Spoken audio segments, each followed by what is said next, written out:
This episode of A Hero's Journey podcast is brought to you by my new sponsors, West Coast Tattoo Parlor. Frankie's actually in the house. He's in the room right now, so I can personally thank you, bud. And Valerie, who, she's just crazy. So I love that girl. I want to say thank you to SMP Inc. Oh, by the way, too, if you want a tattoo, this is the perfect time to get it. It's Christmas. Buy yourself a Christmas present or buy somebody else a Christmas present. Get them a tattoo. I want to shout out to SMP Inc. Let them restore your confidence. And JPS Computers out of Oregon.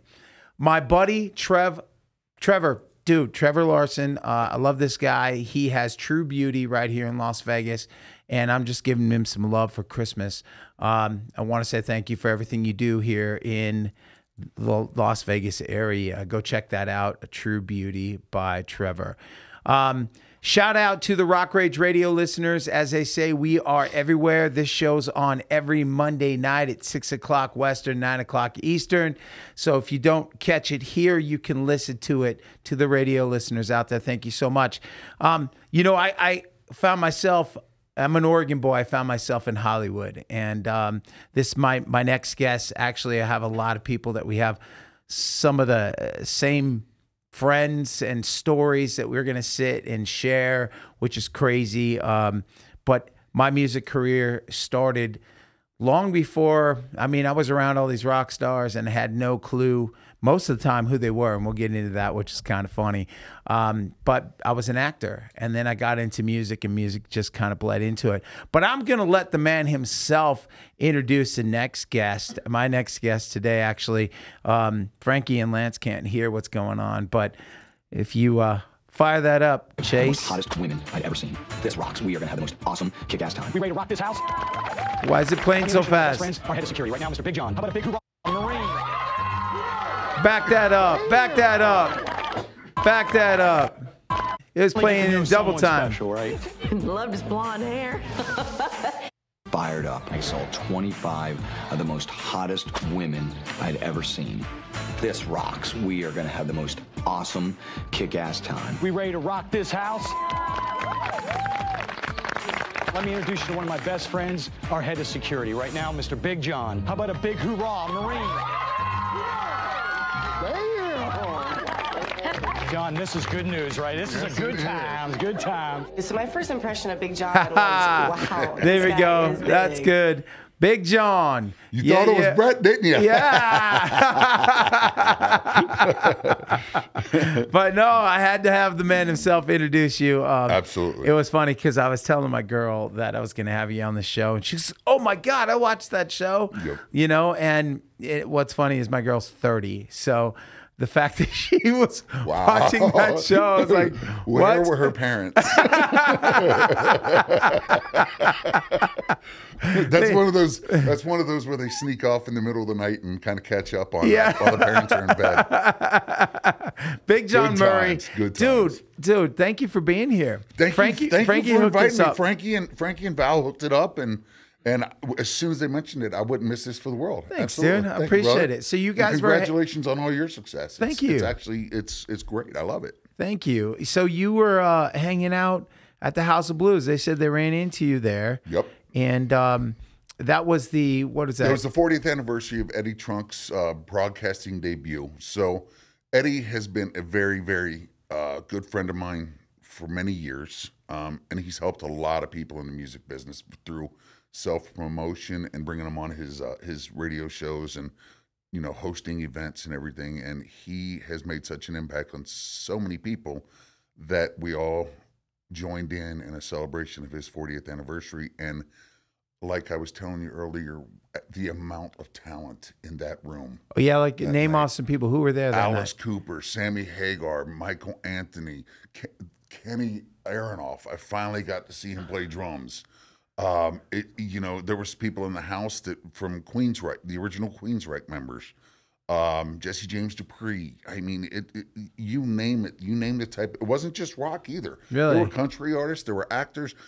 Derek from Sum 41. Who, it's like, wow. Like this music Eddie Trunk has made an impact in their career as well. So, you know, it wasn't just limited to 80s rock and you know, the headbangers ball days and all that. It was everyone. And Yeah. it was a big group and a gathering of everyone. And I saw Sebastian Bach Bach on was there. stage, and the new singer Rob from Warrant. Oh, Yeah. Robert Mason. Robert Mason. Yeah, Yeah, he's Robert's great he's guy. a good friend. Great guy. I had the chance to open up for them a few times, And of course, I came and I came in with Stephen Piercy from Rat. He is he's the person that gave me my first gig in the music business. So we've been tight like this That's awesome. since day one. He's my rat bastard brother, as we call each other. So this show is a hero's journey podcast. We wake up the hero of our own story. Absolutely. And sometimes, you know, we find ourselves going after our dreams and, you know, those kinds of things, and then we find ourselves just trying to live, just trying to get by. Absolutely. And for me, my story, you know, in short, I moved from Oregon to LA. I pull into the North Hollywood gym in, you know, right off there 170 right there. Yeah. And I park, I get up in the morning, and I buy a 1-year membership at the Gold's Gym. And that's where I lived, in that parking lot for 3.5 months. And I ended up getting a job at Jerry's Famous Deli. Jerry's Deli. In 1991. Yep. And I find myself, I was sleeping in the car in the daytime because I worked from midnight to 7. That was the hot time to work there. I'd never waited tables, faked my way in. Yep. And so I find myself becoming friends with Janie Lane, with Brett Michaels, Yep. with Mark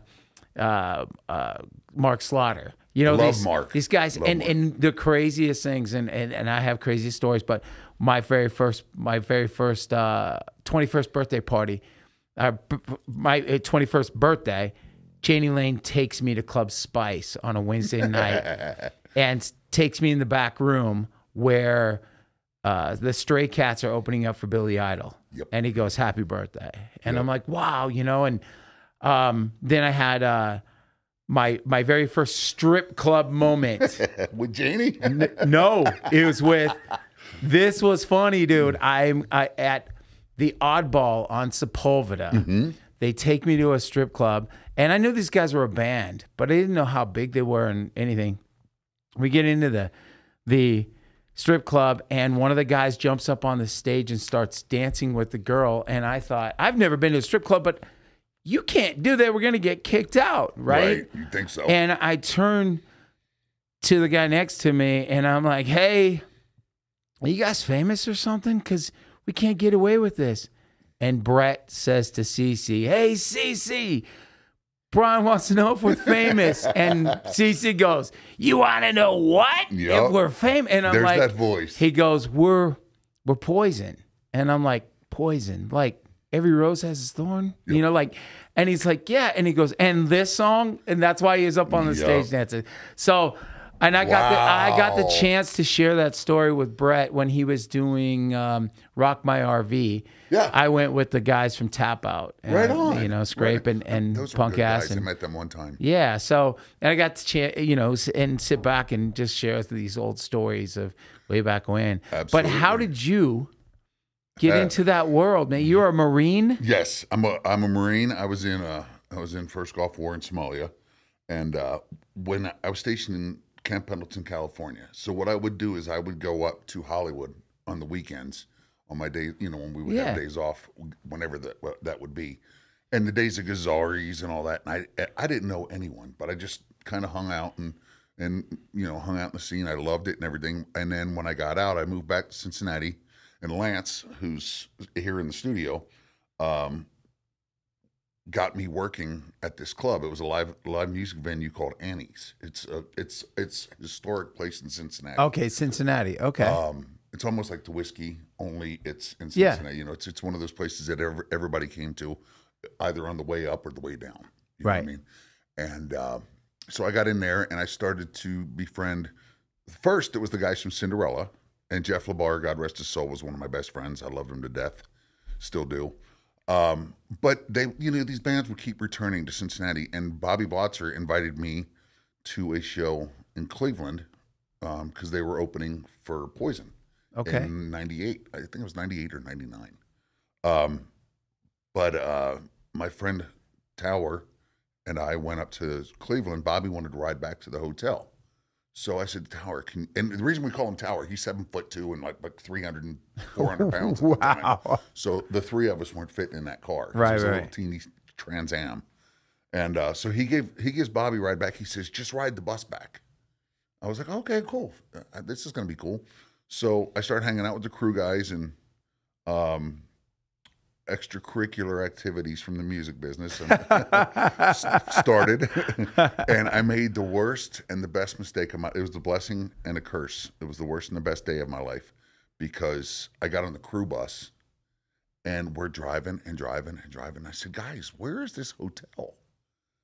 And they're like, what hotel? I said, Bobby told me to meet him back at the hotel. They're like, John, we're in Detroit. No way. So we went from Cleveland to Detroit before I realized that we were still on the bus.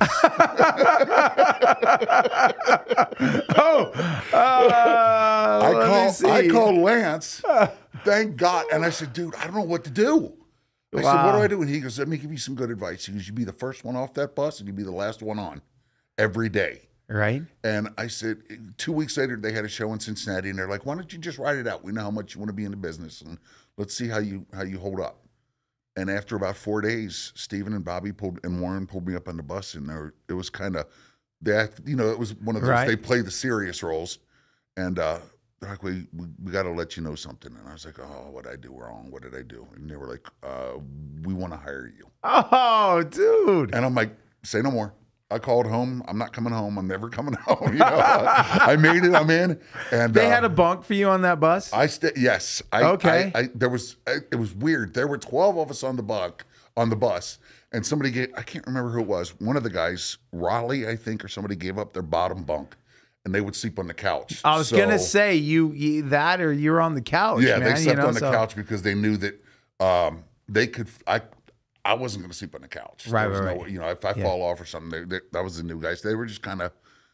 Oh, that's cool. I want to say they kid gloved me in. You know what I mean? They're like, you're sleeping in a bunk, get used to this and everything. Raleigh was like, I can sleep on the couch. What a story! It was pretty cool. What a story! So it was the biggest and it was the biggest mistake yet the best night of my life. Right. That made my entire career. And the band, for everybody out there listening, was Rat. Rat. Yeah, you were out with I'm sorry, Rat. I didn't say that. But, no, that's okay. I knew, but everybody out there listening, I want to make sure. And the greatest thing is that friendship, and it went far.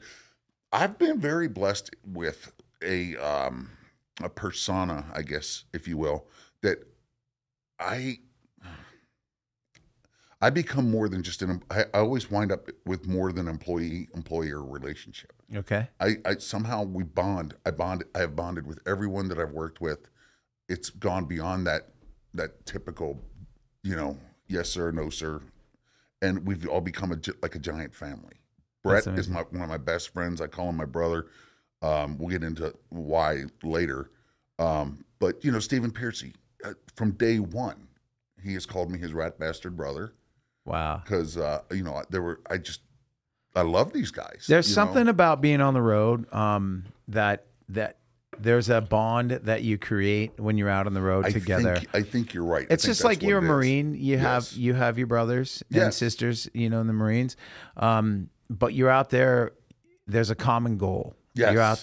You're out there. You're entertaining. This is a job, and the way they put it on you, like, hey, let's see how you do. That's exactly this how is it a was. job, and people don't understand. They think it's all just, the glamour. Well, of life. I have a friend.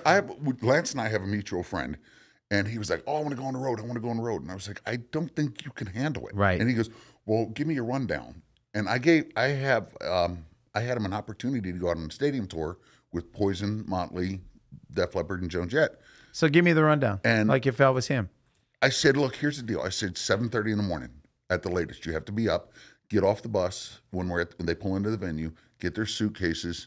Get whatever they need for the dressing room. Get it in there. Let them sleep. That way, everything's all set up and they're ready to go. Whenever they wake up, they'll call you on the radio. In the meantime, just kind of organize, get stuff in order. Then once they call, you get, like, let's say Ricky Rocket, for instance. You take Ricky, get him in the dressing room, let him get cleaned up, let him take his morning shower, eat breakfast, do whatever he wants to do, and then plan on, and I told him, I said, here's what you do. I said, you plan on going out into town, because Ricky loves to go. He's into cameras, he's into electronics, he's into airbrushing, he'll go out into town and he'll just go wander. Okay. You know what I mean? So I said, but this guy still had a flip phone. Okay. I said, you got to have a smartphone, because one of your biggest jobs is knowing where you're going and how you're getting there. This can't be like I'm going to figure it out as we go. Right. You know, so that was a big challenge. And then I said, once you have to have them shopping or doing whatever they're doing and back at the venue, let's say at 3 at the latest, because sound check's at 4. Right. So you get them in the sound check. Once sound check's over, get them to the dressing room, get them ready for the show. Do a meet and greet either before or after. I think before is always better. So then you take them to the meet and greet. Then you do the show. Then you do the after party. Then you get on the bus and roll to the next town. And the question I got was, well, when do I sleep? I said, this is not the job for you. No, because it isn't. If you plan on having 8 hours off in the music business, you're not doing it right. No. As you know. Yeah. I mean, even the artist. This person thought, in a security aspect, it was, I get up an hour before the artist or the entertainer, get them to where they're going, protect them, get them back, and then go to bed. And I'm like, no. Not even and close. Anybody who's worked in this, from a personal assistant to a production manager, no one has 8 hours off. Nope. No one. And as an artist, too, what they don't understand is, like, being the singer, you got to take care of your voice. There's all these things you have to do. You got to find the gym. There's, make sure you're eating. So much about, and it wasn't an ego thing, nothing. It was, when I went in blind. I had no idea. And I had to watch Stephen Piercy, and I had to watch Brian Setzer. Mm-hmm. Brian Setzer had a routine, and Brett has a routine. And with Brett, because I worked with him the longest, I got to the point where I was thinking before he was. Like, I knew what he wanted, when he wanted it, when he needed it. I would go and and body language and mannerisms and everything. But I had no idea what singers and musicians go through, not only from touring, but while we're on the road promoting one album, they're already creating the next album for the next one. Head. Exactly. And I'm like, I don't understand why they're so grumpy. There's 20,000 people looking at them every night, and they're singing their music. It's because they're thinking of the next tour, exactly, and the next album, and they're creating in their mind. And I'm going, and it's so hard though. But you're trying to be in the moment. You're trying to be, and when you are, it's that hour to hour and a half or 2 hours that you're on stage. That's your moment. That's the time that you do everything for free. Everything you're doing is for free right there. You are paying me to do all this other shit that people do not know that you have to go through, including all the time spent to get this show ready. Absolutely. To take it out on the road and to do those things. You said it perfect. And I'll tell you who you sound almost verbatim to Mark Slaughter. Wow. Mark told me a very long time ago, he goes, they don't pay me for this. Yep. They pay me for that hour and a half that I'm on stage and my time to create the next album. And he goes, I'm always working. He goes, if I leave home, that's what they pay me for. They pay me for my time. They pay me. He goes, I love singing. I love coming up here doing this. I'll do it for free. Yep.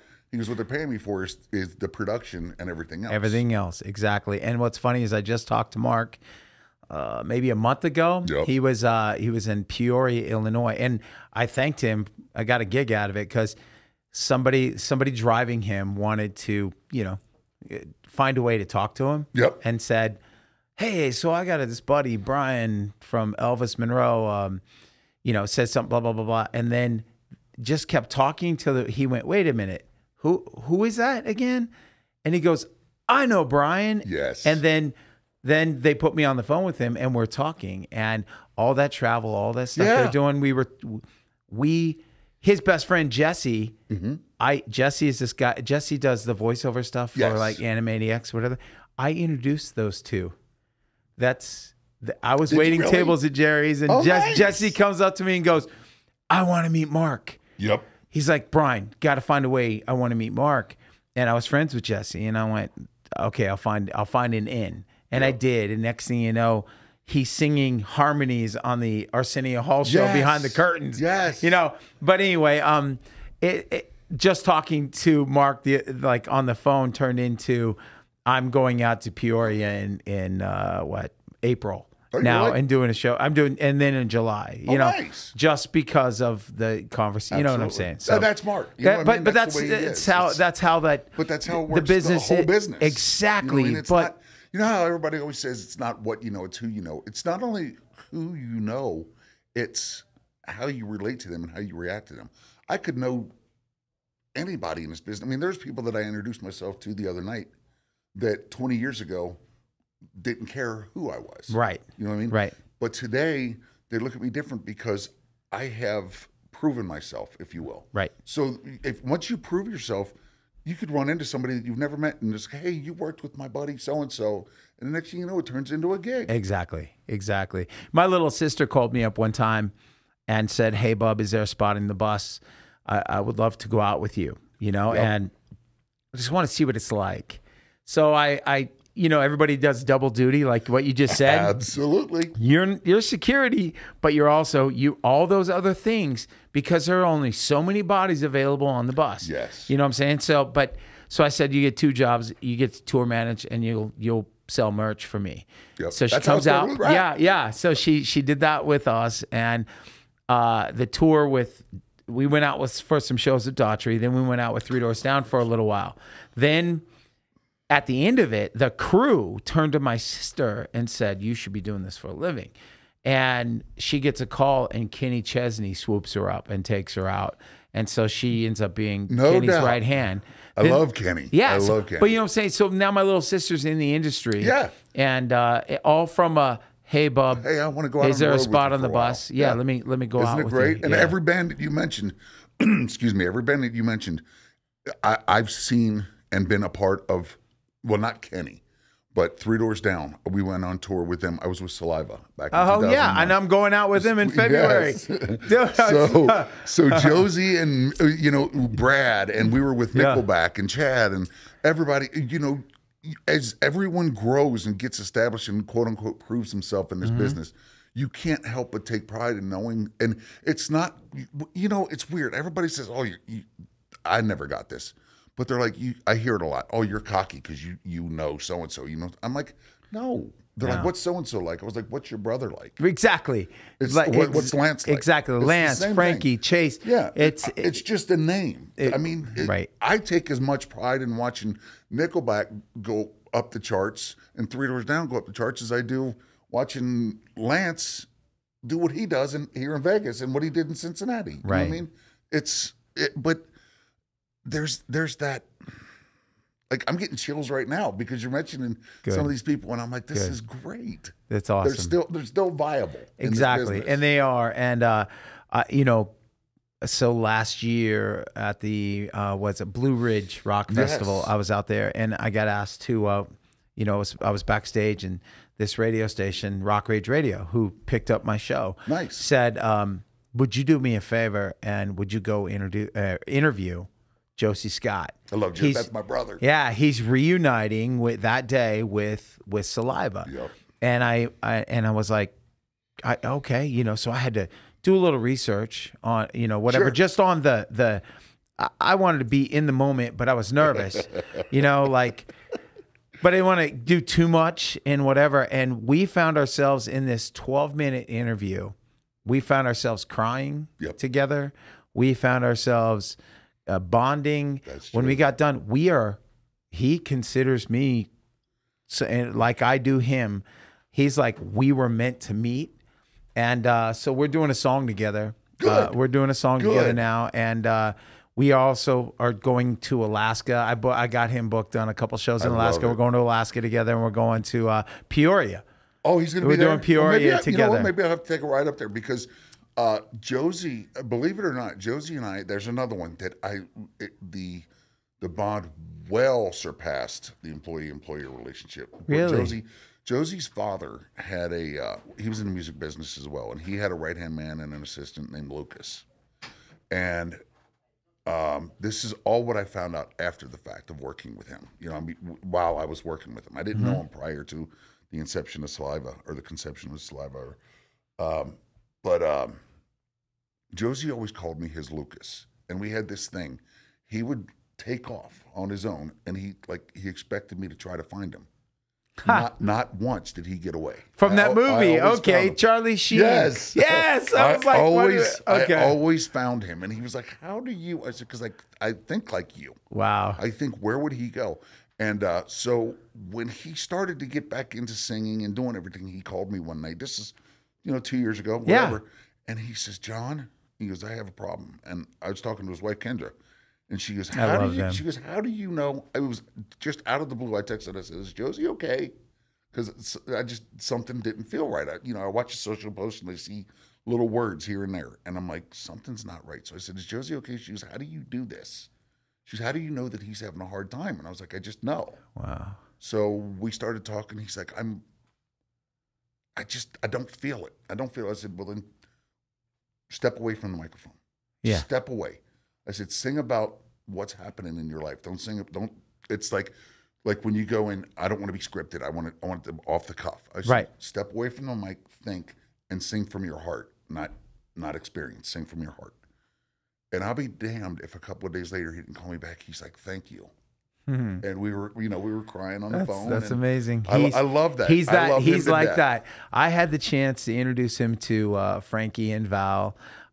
He came into town and played, and it was a special moment captured at West Coast Tattoo Parlor because that's right. His sister. Yes. He had just met his sister from 23andMe or whatever that is, and he found out he had a sister. Yes. And so she came to see him play for the first time. My gosh. And they got these tattoos that when they put their hands together, made a phrase.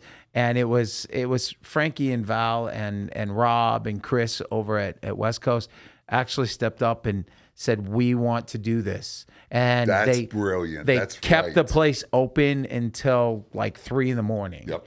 And after the show, we all went over and got tattoos. The whole band. Now you got me tearing up. But dude, I'm serious. But that's that's what I'm talking about. I'm like, it's like, he's Josie's got that way about him that I love to death. And when Cody passed away, his son, it tore me apart because I loved Cody, but I knew what it did to him. And I was just glad that I could be there for him. We were on the phone sometimes 2 or 3 times a day when that first happened, and I was just like, "Dude, I don't even know what you're feeling, but I'm here for you." Yeah. Well, I love that cat. That's why we were both crying when he told me that news. About Cody? Yeah. And I have a brother, and I want to get to this. I don't want to skip over anything, but I have a brother who's dying of a heart condition. Oh, and I know you. I was in the hospital room when they came in and said, Cody, that's my brother. Right. We're giving you 6 weeks, 3 months to 6 weeks to live, or so, whatever it was. Are they going to attempt a transplant? Is he can't. on the list? He's not. Can't do it. So I'm sorry, man. Thank you. So I have raised $26,000. I got him stem cell because they don't know what stem cell can do. Correct. I know that I want to hear your story because you, you've been out of the business for a minute. Yes, I had to step away. Oh wow, that just opened me up. Sorry, man. No, because I've been on that receiving end of that kind of news.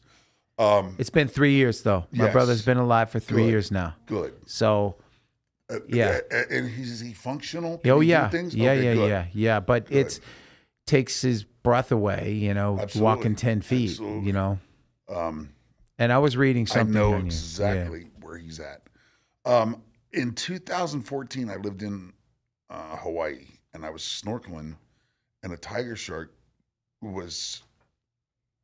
I saw a tiger shark just up ahead of me, and it scared the living daylights out of me, and I started swimming backwards. But when I got up out of the water, I could not breathe at all, and it felt like a truck was sitting on my chest.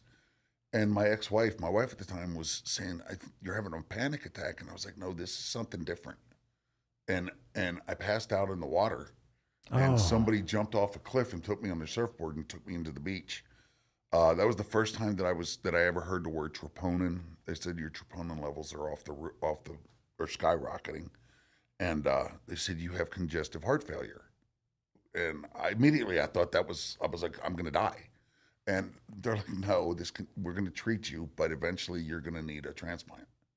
So what I did was I decided to leave Hawaii and come back to Cincinnati, Ohio, which is where I live now, Okay.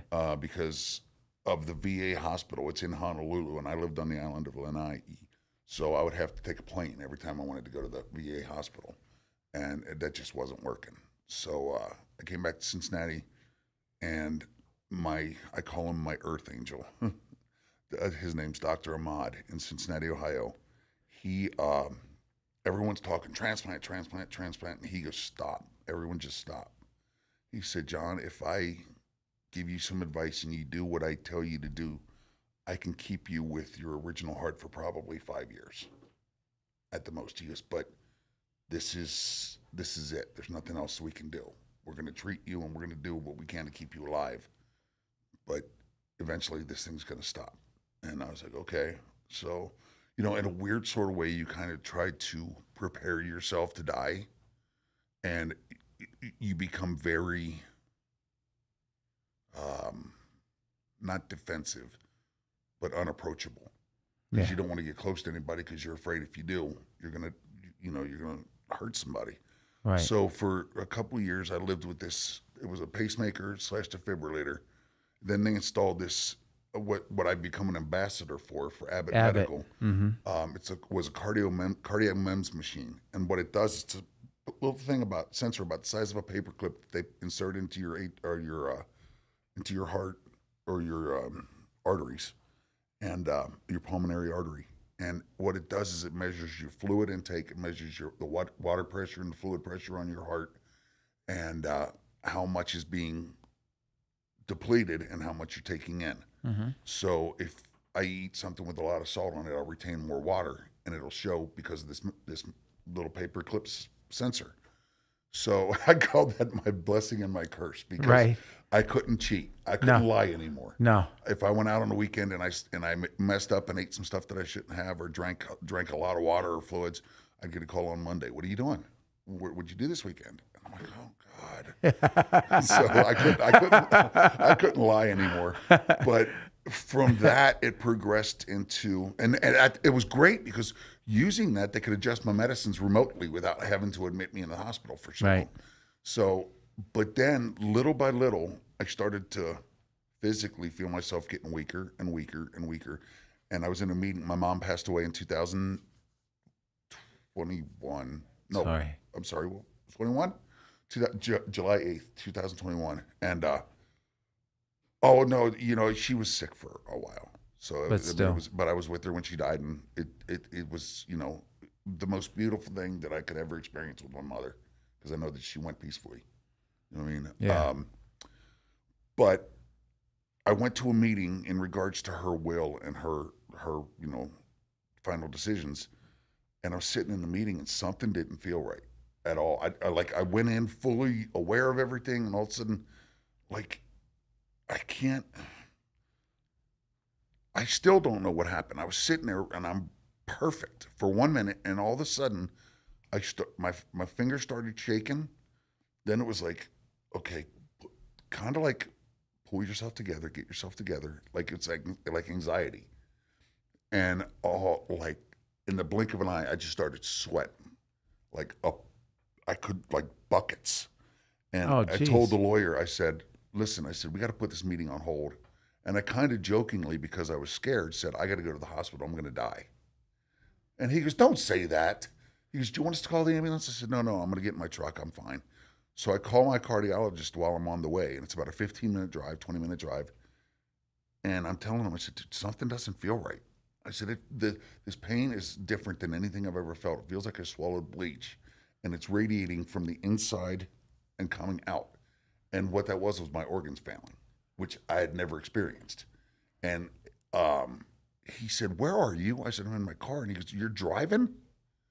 I said, "Yeah, I'm trying to get to you." He goes, "Pull over and call." I said, "By the time the ambulance gets here, it'll be too late. I'm just coming." So they, the Jackie or Christine or whoever it was that I was talking to from the VA said, "Okay, when you get here, we're going to have somebody take your car, just drive in, park, and get in here." Well, as I drove in, I was driving my truck, and I pulled in, threw it in park, and I saw a police officer. I said, "Can you help me?" And he's like, "What's going on?" And I said, "I think I'm dying." That's the last thing I remember. And I hit the ground. Oh my So God. I'm waking up in the hospital room, or on the ER in the emergency table, and I'm sorry, the operating table. And I'm looking up, and I see my doctor, Dr. Ahmad, backwards, and he's like, "We need to talk now." He goes, "And I need an answer now. There's no more waiting." I said, "What's going on?" And he goes, "Remember that, what we talked about going as far as we can go? We've reached that point." He goes, "Now you need to make a decision. I can put you in I want to say this right, a balloon pump. And what it does is it keeps your heart beating while they're prepping you. Or I can fix you up, send you home, kind of like hospice, and you're going to die." The worst feeling is when I was going back under, I was like, "Stop." Like, "What's wrong? What's wrong?" I was like, "What did I pick?" I had no idea. I had no idea. And That's so what I picked. I was like, I woke up like the next day, and I was like, "Well, I guess I chose right." Only difference was is I couldn't bend my leg because they had this sleeve on it to keep my leg completely straight and my body straight, because they went in through my femoral artery. So, but from there they put in an LVAD. And what an LVAD is, it's a left ventricular assistance device. It's a pump that actually keeps your heart stops. Okay. Your heart's no longer working, or it's working very minimally. Okay. So this machine, what it is, it's a pump that it's external. Well, the mechanism Right. is inside your heart. Right. But you have a drive line, and it comes out the side of you, and it goes to basically a motherboard, and it's a giant battery. And what it does is it controls the rate that it's pumping. It controls everything. And you got these two giant batteries under your armpits.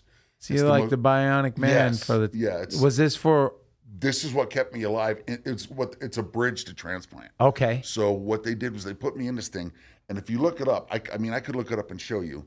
Yeah. But what it is, it's a pump that sits inside my heart. They bore out a part of your heart, and they put this pump in, and it controls your blood flow. Wow. And if you took a stethoscope and you put it up to my chest now, you'd hear boom, boom, boom, like a normal heartbeat. If you put it up there when I had the LVAD, it was like, it was the constant turbine spinning, because it's a magnetic. It works off reverse polarity of magnets. Okay. So there's no motor. that It's can just lock. it's moving. It's just It's constantly. buzzing. So Wow. they put me in this, and that lasted 2 years, 2021, 19 months. So March 17th of this year, or I'm sorry, well, it was like March 15th, I got a phone call, said, "Hey, well, let me go back a minute. We had run our course with the University of Cincinnati, and they told me, they said, 'Look, we're running out of time. Your heart's getting worse. This is going to go bad.' And they're like, 'We have to send you to Vanderbilt because we think that your chances are going to be better there, because they're a more aggressive transplant team, and they'll do things that we can't.' So I went to Vanderbilt, went through their admissions process, because you got to go through and you got to meet with the board. Still, you got to do it again, even though you've been approved in Cincinnati. And they decide if you're an eligible candidate for transplant. Did all that, and came back to Cincinnati on Monday, and on Friday, I couldn't believe it. On Friday, I was climbing into bed about 11:30 at night, and I was like, "Hello, what are you doing?" I was like, "Who's this?" "This is Tiffany." "Tiffany who?" "I don't know what Tiffany is. This your stripper name?"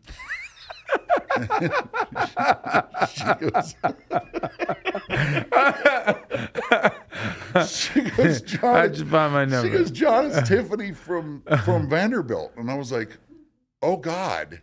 I was like, "I'm sorry." She goes, "You want a heart?" I was like, "What'd you just say?" She goes, "You want a heart?" I was like, yeah, of course I want a heart. She goes, well, we got one for you. Okay, so what's that feeling? Because I'm telling you right now, you tell me that, and I would be happy and scared out of my fucking mind. In looking back on it, it was this, and I've been through a lot, Marines and everything. Yeah. That was the absolute scariest moment of my life because I knew that Jesus God, I'm freaking out now. I'm thinking about it. I knew when I got down there, my heart was coming out of my body, and there's one way and one way only this is going to work. And here's looking back in retrospect, when you're going through a transplant, you're going through all this, and this takes time, and it's not like an emergency surgery. You have to see psychologists, you have to see psychiatrists, you have to meet all this criteria. And I was meeting with a social worker in Cincinnati. God love her. She kept asking me, she goes, has it hit you yet? I goes, what hit me? She goes, well, you'll know. Has it hit you? Has it hit you? Has it hit you? She kept asking me that. Has it hit you? And I said, I don't know. So when Vanderbilt called, I called my cardiologist, Dr. Ahmad. This is at midnight. This is how connected he and I are. He's my earth angel, and I do anything for him. So I call him at midnight, and I said, hey, they got a heart. And he goes, you got to be shitting me already? I was like, yeah. And he goes, what are you going to do? How are you getting down there? I said, I'm getting in my car now. He goes, no, you're not. He goes, I'm calling Tower. That's another. Tower. That's a mutual friend of me and Lance. Right. Tower, the big guy, right? Yeah. Okay. Yeah. And he goes, I'm calling Tower. And he calls Tower, and he says, where are you at? And he goes, I think I had already called Tower to come get my dogs because his mom loves my dogs. Okay. And I can't remember, but he said, no, you're not. He goes, I need you to take John to Nashville now. So Tower went out of his way. Tower did a lot for me during this time period. I mean, this kid, good God, he worked his butt off. But he dropped everything, got me in his car, and I always had a suitcase packed as a go bag because if I got the call, I had to go right away. He gets everything, makes sure that I have everything, gets me in his car, and we coming from Cincinnati, you go through Louisville, and just as we get through Louisville, we get down to like Elizabethtown or Mammoth Cave area, and the tear ducts just open up. I start bawling. I can't stop crying. He's like, what's wrong? What's wrong? What's wrong? I said, nothing's wrong, dude. I said, I'm scared. Yeah. I am terrified. I'm scared for you, and I know you're here. It just hit me that somebody, and this is where it gets weird. Your mind starts playing tricks with you because I'm like, somebody died so I can be alive. That's what I was going to ask. And that's the whole mindset. You got to change your mindset because for months after the transplant, you go through a major psychological trauma and you keep thinking, this person died because I'm alive. This person died because I'm alive, blah, blah, blah. And, it's almost like he died for me. And you got to reverse that and you say, I'm alive because he died, he or she died. I'm alive because this happened to them. So now I got this in my head. Okay, someone paid the ultimate sacrifice and I got to benefit from it. So I'm laying in the hospital bed after this surgery and they come rushing in and said, hey, we got a heart for you. First of all, when I got down there on Friday, the heart didn't work. What? The first one, there was a first one that didn't work because apparently they took somebody off life support and the heart, once they extracted it, it wasn't viable. There was some damaged tissue or something that did it. The doctor looked at it and said no. So they had me on the table already sedated and intubated and everything, ready to go. Oh, scary. So they had, instead of watching me just overnight, they had to watch me for 48 hours because they had sedated me and everything. And I'll be damned at the end of the break of the 48 hours, they come rushing in on Friday. Thursday or Friday, whatever it was. This happened on a Monday, and they came in on Friday or whatever the hell, I can't remember. But it was March 17th, that's all I know. And they come rushing in, they're like, we got a heart, we got to go now. And before I left the room, they had already drugged me, hit my IV, put me out, and I'm like gone. And when I woke up, I swear to Jesus, I thought that I was in an M. Night Shyamalan movie that I couldn't get out of. Because you have the most horrific dreams. Oh my God. I look down and I don't know if they say that you can't feel anything or do anything because you're under propofol and all this other stuff and you're sedated. But I swear when they did this, like I want to say I could hear them because things that they were saying were resonating in my brain. Like, okay, we got them open. Everything's clear. And I'm like, so you were, and I'm sitting there and I'm dreaming and wow. I can't tell you that I heard it. I'm just saying I dreamt this and I'm thinking, I'm imagining me looking at myself with my chest open. Maybe, You know dude, here's the thing. I don't know. But here's the thing. Think about this. They were keeping your body alive. And your soul was probably outside your body, looking that's down. what I was getting at. Looking down at you, going, "Hey." That's what I asked. I said, "Did I manifest something when I had my LVAD?" Because they gave me the LVAD way back 2 years earlier. I had an LVAD, and they got me up right after surgery and got me to start walking. And the Marine in me said, "Look, we got to keep going, keep pushing, do a little bit more, do a little bit more, do a little bit more." And I wound up flatlining right there in the hotel. Jesus, that's how long I was in that place. The hospital emergency ICU. Yeah. And I'm on the floor and they're like, intubate him now. And I'm like, please don't. And the next thing I know, I was standing like as close as you are to me with my dad who died in 2009. I was like, hey, Pops, no sign of I missed you, nothing like that. It was, hey, Pops. He's like, hey, kid, what are you doing? I was like, nothing, I guess. I don't even know what my response was. But he goes, remember when I was laying in those beds? And I looked down and there was me laying in a hospital bed, standing with my dad who died 11 years earlier. Yep. And I'm like, yeah? And he goes, remember what I told you and what I taught you? And I was like, you taught me a lot. We talked about a lot of things. He said, now is when you're going to know who your true friends and family are. And it was over. He was gone. And I guess that's when I came back and they resuscitated me or everything came back or whatever. But I had an out-of-body experience, and I asked him, I said, did I manifest this or was I gone? Nobody could ever answer that question. And so that's amazing. I was like, whatever was meant to be, I got the message. Yeah, well, and I'm telling you, it's true. It happened. When this went down, I found out who my real friends and who my true friends are, and who was just in it for the game. Lance and I have another friend, Timbo. He and I were we were estranged. Timbo and I'll tell you how we met.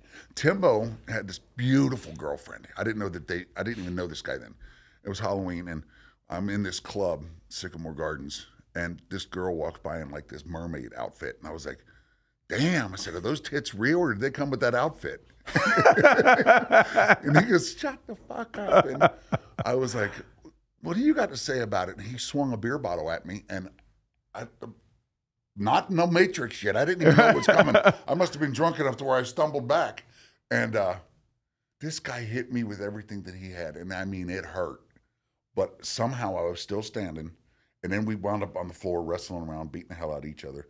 But a week later, I'm walking up to the guy, and he's telling his friends, you got to get the hell out of here. We're going at it again. I woke up and said, look, man, I'm sorry for what I said or whatever I did. I said, can I buy you a beer? And he looked at me. He's like, are you serious? I was like, yeah, man, I don't care. I'm an asshole. I'm sorry. But we wound up being the best of friends. But somehow we got into an argument or something. We weren't talking. But he was asking Lance all the time, how's John? How's John? And I had gotten back into professional wrestling, even with the heart problem. And I was like, are you serious? Yeah, I said, if I'm going to die, I'm going to die on my terms. My brother says that all the time. And my brother says that all the time. Until, you know what? That's the only way that you know how they say that there's like 5 stages of death, denial and all that. I must have skipped 2 or 3 of them because I never felt sorry for myself. I never, I've always been one of those guys that work. Even when we were off the road, I had to get another job. Even if it was for 3-4 months, I could never not work. I could never not be part of something. And that's just the way I was raised. And so I decide because of my heart problems, I'm going to stop touring for a while. And I had full intentions of going back within a couple months. Okay. But the heart progressively got worse. And so I was like, okay, I'm part of this. I was invited back to this HWA reunion, and I chokeslammed somebody through a table, and all of a sudden the itch came back. I was like, okay, I can do this. And the weird thing is as a big guy, I don't really have to take bumps. I don't really have to do a whole lot because I never picked up on this in the beginning when Lance got me into professional wrestling. It's always Lance. Lance did everything. But he got me into professional wrestling, and back in the day, I wanted to be this high-flying, acrobatic dumbass. And everybody's like, why? And then I meet someone like Kevin Nash, and he goes, what are you thinking? He goes, you're a big guy. Don't ever leave your feet. Yeah. You know, you should never leave your feet. So I was like, well, I can do this without doing what these little guys are doing. And it really caught on. So I was part of this organization called the Five Most Wanted, and we really made an impact in the independent wrestling circuit. Oh, amazing. Sean Casey, Cody Hawk, David J, and Shauna Reed. God, I'm losing my mind. No, it's all good. But we really made an impact on the. At one time we had 9 belts from the East Coast to the West Coast from independent wrestling organizations. That's because amazing. We made that much of an impression. How cool! So it was really, really cool, and I got to do that for a while, and I love it, still love it, but I could never do it again. But where the hell was I going with this story? It was Tim, Estranged Friends. Oh yeah. So while I'm doing this, he's checking. He's asking Lance, you know, is he okay? He's got this heart problem. Why is he wrestling? And I was like, because I'm going to die on my terms. If I'm going to die, it's going to be because I'm doing what I want to do. Right. And eventually, you run out of time. You know what I mean? And I was said that when I die, I don't want to say I wish I would have. Yeah, no, I say that all the time too. I want to ask you, because a couple of things, like it's wild that you had this death experience, seeing your father. I met my girl in a shooting, and that shooting here in Vegas, I came from backstage out front. I don't want to get into it too much. No. But what I'm saying is, because this is about you, but my whole thing was I had grabbed her and cleared a corner and we were running, I had this out of body experience. I could see myself helping and guiding me. It was the weirdest thing. That happened to me in Somalia. I know exactly to the letter what you're talking about. And I was barking out orders. Yep. People to stay down, be quiet. We're going to be okay. And I'm the one standing up like I'm bulletproof. Yes. And it was the weirdest thing. And it's not because you're cocky. No. Dude, I know exactly and I hope I don't bring up anything. No, you're not. You're fine. I'm fine with it. As a Marine, I was cocky. I'm a Marine, you know, nobody can beat us, blah, blah, blah. And Marines are gung-ho, and we are till the day we die. Right. My dad's a Marine and wears dog tag. Yes. There you go. Yes. Go ahead. I didn't believe in PTSD. I thought it was bullshit. I thought it was a way to collect free money from the government afterwards. And until I did CPR on my dad. When I was doing CPR on my dad, I flashed back to Somalia, and it's the exact same thing of what you were doing. And I was like, holy hell, I'm here again. Right. And I was like, I got to go. Yeah. And that's when I went to the VA. I said, I need help now. Wow. Because it caused me to drink and drink and drink and drink. And it sent me down the rabbit hole all the way down. Drinking and other stuff. Yeah, no, I get from the world where you came from. I got to ask you this question because you're walking around now you have this heart in your body, and it's the wildest thing to know that you're sitting there wanting to live, but somebody has to die for you to continue to live. And being a Marine, I know just sitting here in the last 40 minutes that I've been talking to you, you're somebody who's going to be like, I've lived my life. I've done my time. I've done, and if I'm supposed to be here, then it'll show up, and that's, that kind of thing. Absolutely. But then also honoring that person every day. Yeah. That's the question.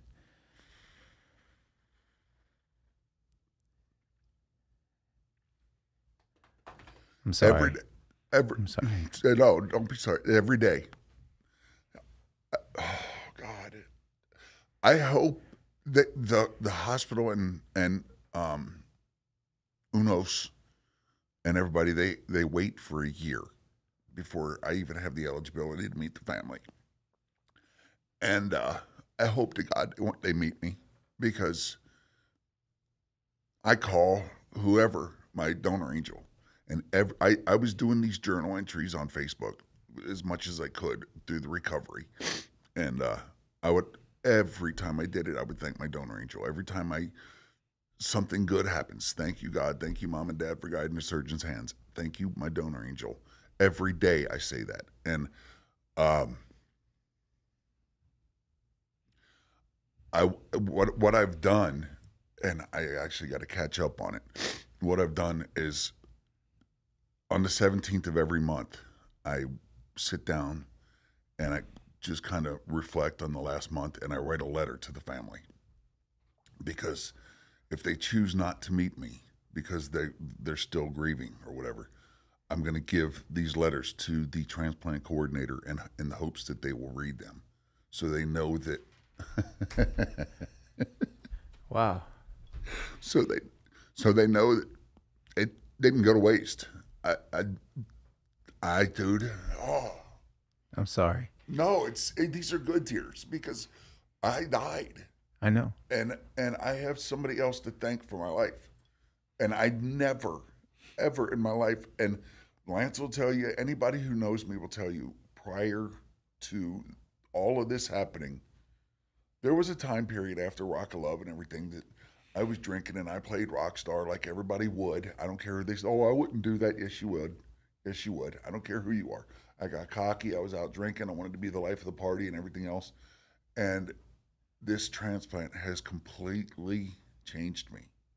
I mean, it leading up to it changed me, but having known that someone passed away and I'm alive because they were kind enough to put on their license, I'm a donor,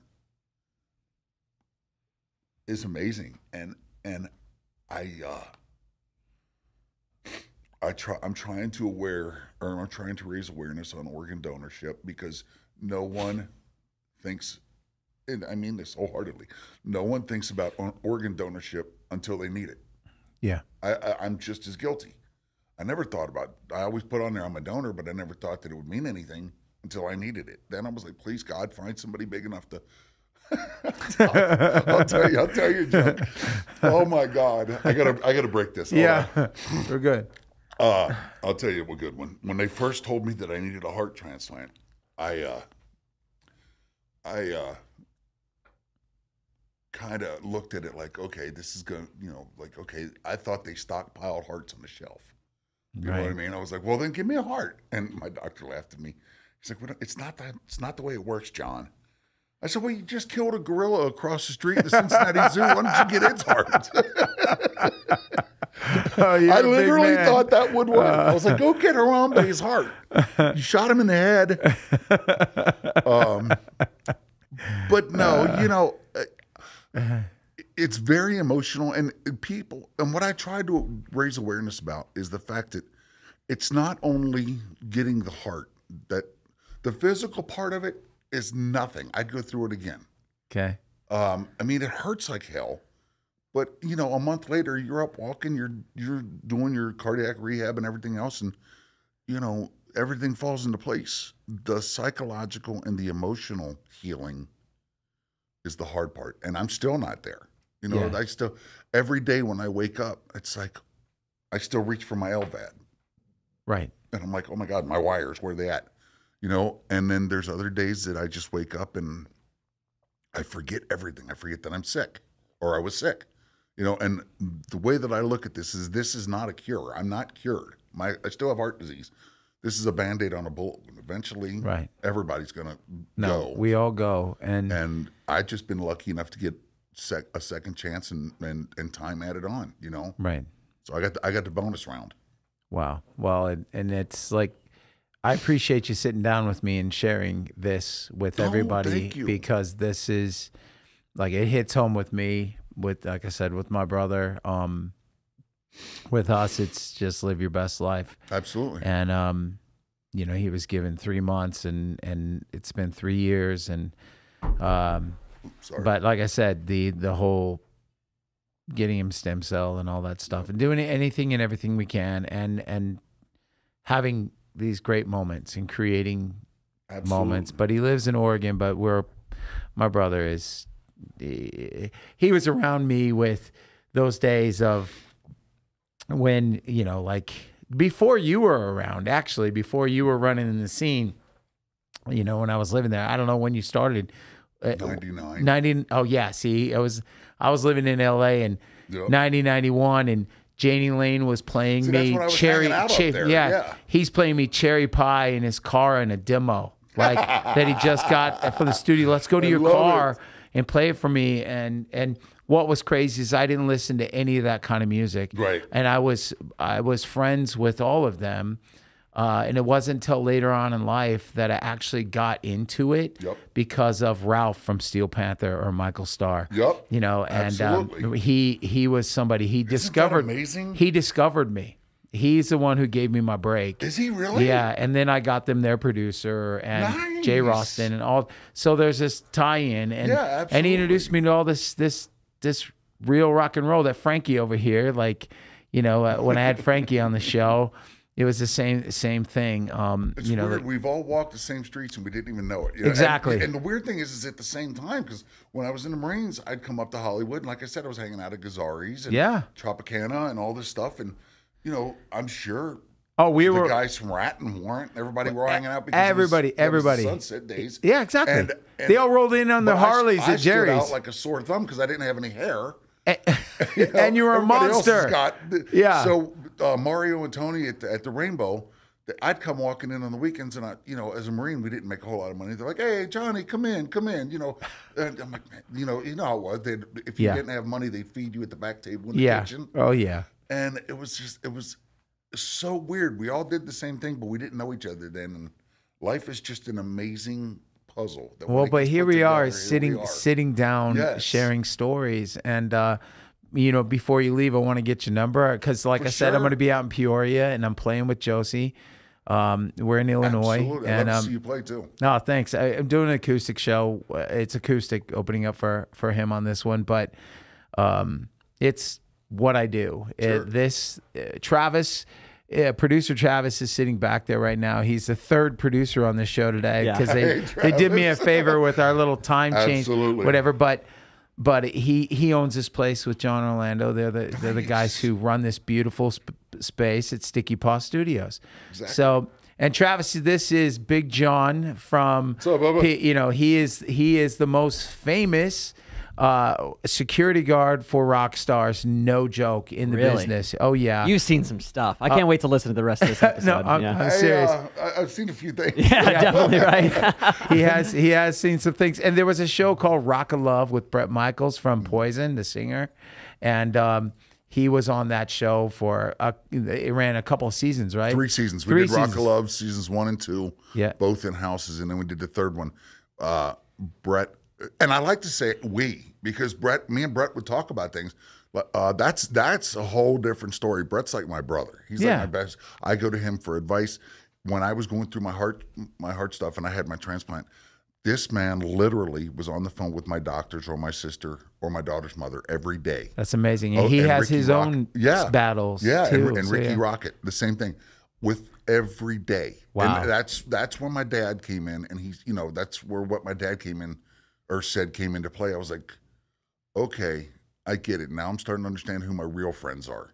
Yeah, wow. I work for them, but we're still a family. Exactly. And that's good. It was the most amazing thing because I was in recovery and they still got me all drugged up and everything. And apparently I called Bret.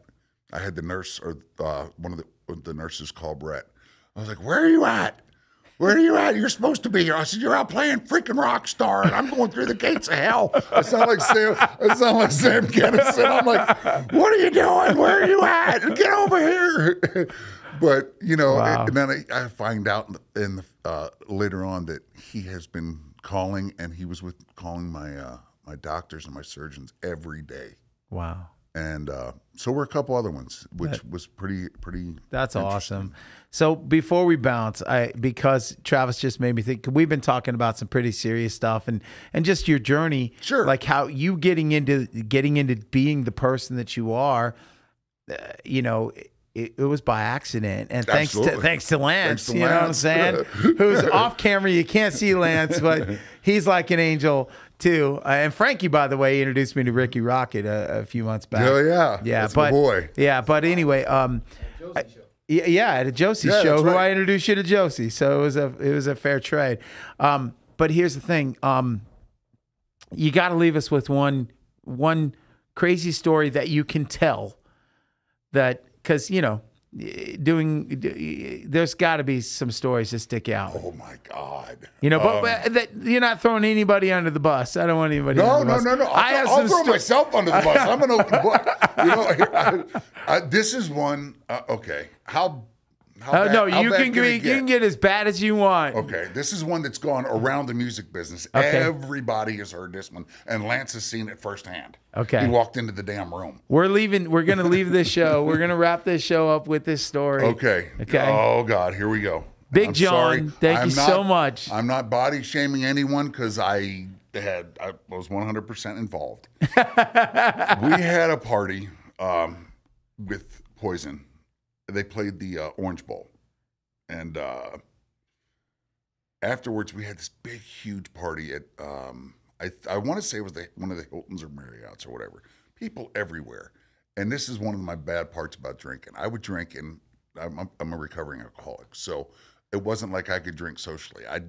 Boom, here I go, boom, boom, boom, boom, and beautiful women everywhere. And you know the movie Shallow Hal? Yes. Okay, well, I was Shallow Hal that night because everybody's got these beautiful girls, and I wind up with the one that's about 400 pounds, 500 pounds, if that. Well, the next morning, swear to God, the next morning I wake up, and you know how you wake up and you know nobody's in bed with you. Yeah. I open my eyes, and half the crew and the band came into my room, and they're sleeping in beds, rollaways, on the couch, everything. And I'm like, what in the hell's going on? I was like, and I think it was Pete Evick, if I'm right. Pete walked into the room, and he says, man, that party last night was great. And I said, yeah, but did anybody see the whale I fucked? And from the corner of the room, you hear, I'm still here. Oh, no. Oh, no. Oh, no. What? And I'm like, I start digging the hole. I'm like, oh, no, not you, honey. And she said, well, who else were you with us? I was like, don't worry about it. I'm fat, too. I couldn't get out of this one. Finally, she's like, look, I'm leaving. She goes, I got to go to work. And I was like, I'm sorry, honey. I said, where do you work? And, SeaWorld, you motherfucker. You couldn't buy this. I was like, oh, God. And this story, believe it or not, it has made its way through the music business. Everyone has talked about this at some point. And I'm like, yeah, it's true. Oh, my God. It's true. Do you have a Tommy Lee story? No, I do not. Okay. I don't know much about him, other than the fact that when I was working for Kid Rock, there was, some conflict there because of Pam. Oh, that's right. But right. Yeah. Nothing that I could speak of. No, I was just curious. Hey, so again, thank you so much. I love Tommy. Oh yeah, I think Tommy's great. I've been around him a bunch of times. I just want to know if there was some crazy story. I never. Yeah. I really never interacted with him much, other than I'd see him from a distance or something. Yeah. But I love Tommy. Yeah. He's one of the most amazing drummers I've ever seen. He's phenomenal. He's one of a kind. This business that we live in, it's unique, and we got into that early on in the show. It's a different thing behind the curtain. It is, and for the fans out front, there's the mystique. Yes, that's exactly. And that's what I loved, because I didn't want to give the mystique away. Right. You know what I mean? It was like, no, can I get backstage? No. Yeah. And y'all know, everybody knows the days when it was like, yeah, to get to the band, you got to go through me. Yeah. But luckily with Poison and Rat and some of these other ones, that mystique, you know, that still happened for a long time. I got to be part of that. But, I was the one with the passes. So, you know, were I in was what's the lucky. movie Rockstar with Mark Wahlberg? Yes. I got to give out the passes and initial them. But you know, the greatest thing is I'm still friends with. Like I would venture to say 80% of those women. Isn't that funny though? Because here's another side of it. And that movie, Almost Famous. Yes. Okay, so Almost Famous is that's so real. Yes. That is, you go from city to city, and there are the same groups of girls. That's how I knew what that town we were in. Yeah, that's exactly how I knew what town we were in. But then there were the groups in each town. Then there are the groups that travel. They migrate. Exactly. Like, together for so many cities and so many states, and then they stop. The regional girls. Or yes, exactly. Like if you're playing in Columbus, they'll come from Cincinnati or Cleveland or Toledo or Detroit, and then they just do that whole region in that area. I'm like, oh my God. That's its own thing. It's crazy. Yeah. So it's hard to explain, but then you have the ones that stay with you for a while, and you got to fly them back out. Exactly. Plane fare gets pretty expensive. I'm like, damn. I'm flying coach. These chicks are flying first class. Fuck that. Well, thank you so much, John. Absolutely, brother. I got Absolutely. Big John Murray, but you know him as Big John. I want to thank you. Thank you very much. Absolutely, man. Anytime. This has been an absolute pleasure. It's been a blast. The next time you come through, you got to do this again with me. I would love to. It'd be awesome. I'm going to swap numbers with you. We'll get into some more stories. I was sitting around a lot of these musicians and stuff that have known me for years the other night. I'm at the House of Blues, and I'm walking around, and nobody says nothing. And I'm like, hey, how's it going? They're like, oh, hey, what's up? And then I take the glasses off. They're like, John. Like, exactly. I've been saying hi. I've been talking to you for the last 15 minutes. Dude, I shaved my head, and it's the weirdest thing because I'm known for my hair, and so I shaved my head, and then it's kind of like that. Is that him? Yep. You know, that kind of thing. So I've been living with that for a minute. Stories next time I come for sure. That sounds good. Thank you so much. I want to thank Frankie and Lance for hanging out in the background there and being a part of this as well. Neither one of us, they're not looking up from their phones. I know. Are they looking at porn? Like, what's going on over there? But anyway, shout out to our sponsors, West Coast Tattoo Parlor. Thank you so much. That'd be the quickest porn ever. Again, thank you, West Coast Tattoo Parlor. Go get your Christmas tattoo. SMP Inc. Let them rebuild your confidence. And True Beauty by Trevor. Thank you so much. Rock Rage Radio, if you're listening out there, as they say, we are everywhere. Thank you so much, you guys. And this has been a Hero's Journey podcast with Brian Hopkins. Dream, and I believe it's coming around to me.